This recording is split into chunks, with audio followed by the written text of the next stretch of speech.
Bob the Builder.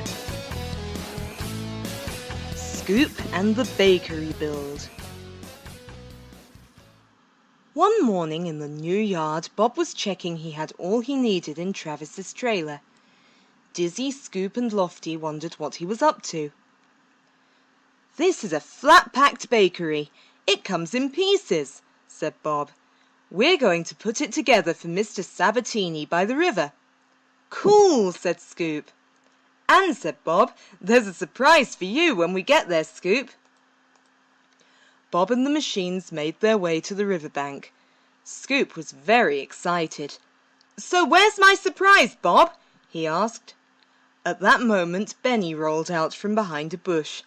"Hi, Big Banana," he laughed. Scoop jumped. So that was his surprise. "Scoop," said Bob, "we thought it would be a good idea if Benny joined you on this job and learned a few tips." Scoop looked confused. "So you need a digger to teach a digger?" Bob smiled.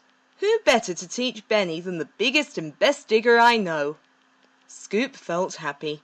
Then he whispered to Bob, "Are you sure I can do it?" "Of course you can," said Bob. "Now let's get this lot unloaded. Can we build it?" "Yes, we can!" cheered the machines. Yeah, I think so," added Lofty. Bob marked out the foundations while Scoop told Benny what to do. Suddenly Spud appeared. "Ooh, what's going on here?" he asked. "I'm teaching Benny how to make the foundations for Mr. Sabatini's bakery," said Scoop proudly. Spud rubbed his tummy. "A bakery? That means yummy bread. I love bread, I do. Can I help too, Bob?" Bob laughed. "Sorry, Spud, I think we've got all the help we need today," he said. Spud looked very sorry for himself. Bob's next job was to collect the bakery's oven with Lofty and Travis. "It's a clever oven, heated by burning these special briquettes," said Bob. "And we make the briquettes from pressed sunflower stalks with this machine. Look." Bob showed them all how it worked before setting off to fetch the oven. When Bob had gone, Spud pleaded with Scoop to let him help. "Please, I'll do anything." So Scoop said that Spud could make the briquettes. "Great idea," smiled Spud. He was looking forward to trying some tasty bread and skipped off with the briquette machine. Meanwhile, Scoop and Benny began to dig the bakery's foundations. "OK, Benny, make sure you dig inside the area marked by Bob," said Scoop. Before long the digging was done and Dizzy filled the area with concrete. "What's next, Scoop?" asked Benny eagerly. Scoop wasn't sure, so Dizzy said they should wait for Bob.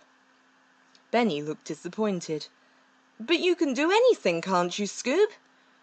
"Well," Scoop said, looking flustered, "we could put up the framework." Dizzy was worried. "You've never done that without Bob," she warned. But Scoop said he'd watched it being done lots of times. "And Benny's got to learn somehow," he added. So the two diggers got to work. "Wow, you know your stuff," Benny grinned when the framework was in place. "What's next? The roof?" "Well, I suppose we could," said Scoop. "We should wait for Bob," Dizzy huffed. Scoop didn't listen and lifted up the roof, but the framework wasn't strong enough and the roof began to wobble. Scoop hurried underneath to support it, but his wheels sunk into the wet concrete. Benny and Dizzy rushed off to find help. Moments later, Bob, Lofty and Travis arrived just in time to rescue Scoop. "I'm sorry, Bob," cried Scoop. "All I've taught Benny is how to make mistakes." "Oh, Scoop," said Bob kindly, "we all need help sometimes, and you've taught yourself a good lesson today." "Yes, next time I won't try to do things all by myself," Scoop promised.